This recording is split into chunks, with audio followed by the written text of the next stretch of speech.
दुनिया के पटल पर जब से भारत 5वीं सबसे बड़ी अर्थव्यवस्था बनकर उभरा है, तब से देश के सामने सबसे बड़ा सवाल ये खड़ा है कि इससे आगे का लक्ष्य क्या होगा। क्या भारत कभी अमेरिका, चीन, जापान और फ्रांस को पछाड़कर नंबर 1 की ताकत बनेगा? और बनेगा तो इसमें देश के सबसे बड़े सूबे का क्या योगदान रहेगा? क्योंकि केंद्र की मोदी सरकार लगातार भारत को 5 ट्रिलियन की इकोनॉमी बनाने का दावा करती रही है। ठीक उसी तरह यूपी की योगी सरकार यूपी को 1 ट्रिलियन की इकोनॉमी बनाने का दावा कर रही है। उत्तर प्रदेश जैसे राज्य को हम आदरणीय प्रधानमंत्री जी के विजन के अनुरूप भारत की अर्थव्यवस्था का ग्रोथ इंजन बना सके। गौरतलब है कि यूपी सरकार ने करीब 33,000 करोड़ का अनुपूरक बजट पेश किया है।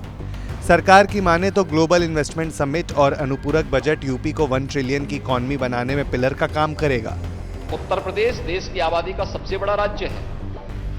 उत्तर प्रदेश भी इस दिशा में प्रयास कर सके और उस प्रयास के क्रम में हम लोगों ने भी प्रधानमंत्री जी के विजन के अनुरूप उत्तर प्रदेश को $1 ट्रिलियन की इकोनॉमी के रूप में बनाने और उत्तर प्रदेश को देश की इकोनॉमी का ग्रोथ इंजन बनाने की दिशा में जो प्रयास प्रारंभ किए हैं, उस प्रयास के क्रम में हमें यह अनुपूरक बजट लेकर के इस माननीय सदन के सम्मुख आना पड़ा है। लेकिन योगी सरकार जिस अनुपूरक बजट को 1 ट्रिलियन इकोनॉमी के लिए जरूरी बता रही है, विपक्ष उस पर सवाल उठा रहा है। अब सवाल ये है, क्या 1 ट्रिलियन की इकोनॉमी बनाने के लिए ग्लोबल इन्वेस्टर समिट और अनुपूरक बजट काफी है? क्योंकि मौजूदा वक्त की बात करें तो देश की इकोनॉमी में यूपी का नंबर 3रा है।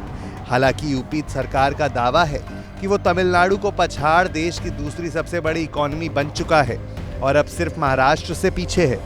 लेकिन सच ये है कि महाराष्ट्र और यूपी के बीच फासला बहुत बड़ा है और अगर वाकई यूपी को देश की ग्रोथ का इंजन बनना है तो महाराष्ट्र से बड़ा बाजार बनना होगा।